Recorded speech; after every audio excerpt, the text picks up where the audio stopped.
बिहार में भाषा विषय में फेल अभ्यर्थी भी शिक्षक बन गए। इस बात का खुलासा आरटीआई से हुआ है। सूचना के अधिकार के तहत बीपीएससी ने माना है कि 6ठी से 8वीं में 28 और 9वीं से 10वीं में 53 शिक्षकों की नियुक्ति हुई है, जिन्हें भाषा में 30% से भी कम अंक मिले हैं। एक अभ्यर्थी के आईटीआई मांगे जाने पर आयोग ने स्वीकार भी कर लिया है और ऐसे अभ्यर्थियों का नाम भी जगजाहिर कर दिया गया है। सवाल यह उठता है कि नई शिक्षा नीति के तहत स्कूली बच्चों को स्थानीय भाषा में पढ़ाने पर जोर दिया गया है, लेकिन जब आरटीआई के खुलासे से सवाल उठते हैं। ज्यादा जानकारी दे रहे हैं संवाददाता रजनीश कुमार।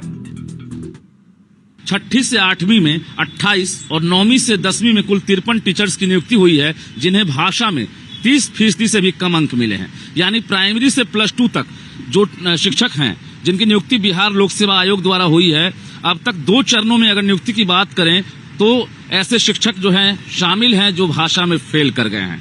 अब टीआरई 3 की बारी है, जिसका रिजल्ट का इंतजार है और लगातार जो आरटीआई है उसके जरिए जवाब भी मांगे जा रहे हैं।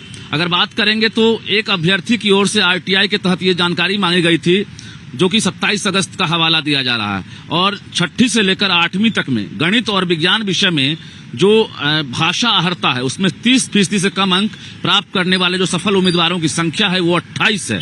यानी ये आप देख रहे हैं, ये मध्य विद्यालय के लिए है, लेकिन माध्यमिक में भी वही हाल है, और जिसमें विज्ञान विषय कुल 34 सफल उम्मीदवारों को भाषा अर्हता में 30% से कम अंक मिले हैं। आयोग ने ऐसे अभ्यर्थियों के नाम और रोल नंबर के साथ जो है आरटीआई में जवाब तो दे दिया है, लेकिन सवाल उठने लगा है कि जो नई शिक्षा नीति के तहत जो कानून बनाए गए हैं, जो गाइडलाइंस जारी किए गए हैं, उसके तहत जो शिक्षक अभी बहाल हुए हैं वो बच्चों को क्या शिक्षा देंगे, क्योंकि टीआरई 1 और 2 में कई स्तर पर पहले से गड़बड़ी का जो है आरोप लगा है। अब टीआरई 3 की बारी है। हालांकि आयोग का दावा है कि गड़बड़ी नहीं होगी, लेकिन गलत डॉक्यूमेंट्स के आधार पर जो शिक्षक बहाल हुए हैं उन पर लगातार सवाल उठ रहा है और आरटीआई भी इस बात की तस्दीक कर रहा है। कैमरामैन अमित के साथ रजनीश कुमार, न्यूज़ 18 पटना।